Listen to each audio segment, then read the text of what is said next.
19 March 2025 ৰাতি 8:30 মানত আপোনাৰ নিউজ 18 অসমত এটা বাতৰি পৰিৱেশন হৈছে। বাতৰি পৰিৱেশনটো আছিল কি এনে ধৰণৰ যে আমাৰ গুৱাহাটী চহৰৰ আপোনাৰ বিহু সমন্বয় সমিতিয়ে এখন SOP দিছে যে SOPখনৰ মতে সাংস্কৃতিক সন্ধিয়া আপোনাৰ ৰাতি 12টা বজাৰ আগত সমাপ্ত কৰিব লাগিব আৰু বিহু আয়োজন কৰা আপোনাৰ সমিতিবিলাকে শিল্পীসকলে যেন আপোনাৰ পৰম্পৰাগত সাজ পোছাক পৰিধান কৰি পেলাই যে আপোনাৰ নৃত্য হওক বা গীত পৰিৱেশন কৰে।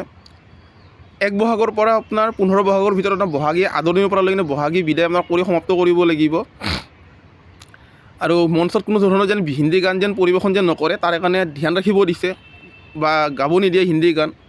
ঠিক আছে যে আমাৰ নিজৰ জাতীয় উৎসৱটোক লৈ পেলাই আমাৰ অসমৰ সজাগ আৰু সচেতন মানুহখিনি ইমান সজাগ আৰু সচেতন ইমান চিন্তা কৰিছে, ভাল লাগিছে। কিন্তু এই সজাগ আৰু সচেতন মানুহখিনি তেতিয়া ক'ত আছিল যেতিয়া নেকি আমাৰ গুৱাহাটীৰ পথত মঞ্চ সাজি পেলাই ফাকু উৎসৱৰ দিনা, দৌল উৎসৱৰ দিনা হিন্দী গানত ল'ৰা ছোৱালীবিলাকে অৰ্ধউলংগ হৈ পেলাই মদ পানী খাই পেলাই যেনেকৈ আপোনাৰ ফাকু খেলিছিল, তেতিয়া আমাৰ সজাগ আৰু সচেতন বুলি পৰিচয় দিয়া মানুহবিলাক তেতিয়া ক'ত আছিল? তেতিয়া কিয় কিছুমান নিয়ম বান্ধি দিয়া নাছিল যে আমাৰ গুৱাহাটী চহৰত এনেধৰণৰ কোনো বিকৃত ধৰণে আমাৰ দৌল উৎসৱ আয়োজন কৰিব দিয়া নহ'ব, কোনো এনেকুৱা ৰাস্তাত কোনো মঞ্চ সাজি কিনে কোনো দৌল উৎসৱ পাতিব দিয়া নহ'ব? তেতিয়া আমাৰ গুৱাহাটী চহৰৰ সজাগ আৰু সচেতন মানুহখিনি ক'ত আছিল? কি দৌল উৎসৱটো কি আমাক সভ্যতাৰ লগত আমাৰ সংস্কৃতিৰ লগত জড়িত কি এটা উৎসৱ নহয়? তেতিয়া আমাৰ সজাগ আৰু সচেতন বুলি পৰিচয় দিয়া মানুহখিনি ক'ত গৈছিল? সজাগ আৰু যদি সচেতন যদি হয়, যদি প্ৰত্যেকটো সময়ত আপোনালোক সজাগ আৰু সচেতন থাকক না, প্ৰত্যেকটো সময়ত আপোনালোক মাত মাতক না, তেতিয়াহে লাগিব যে নাই আপোনালোক প্ৰকৃততে সজাগ আৰু সচেতন।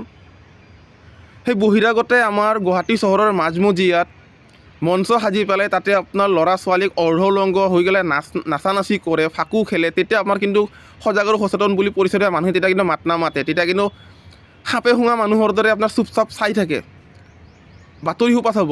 প্ৰত্যেকবাৰ গুৱাহাটী চহৰত আজি কেইবছৰমানৰ পৰা চাই আছোঁ যে দৌল উৎসৱৰ নামত ল'ৰা ছোৱালীবিলাকে আপোনাৰ কেনেকুৱা বিকৃত ধৰণে ফাকু উৎসৱটো আয়োজন কৰি পেলাই আপোনাৰ ফাকু উৎসৱ আয়োজন কৰি আছে। তেতিয়া কোনো মাত মাতা নাই, কিন্তু তেতিয়া কোনো SOP নাছিল, কিন্তু কোনো SOP দিয়া নাছিল।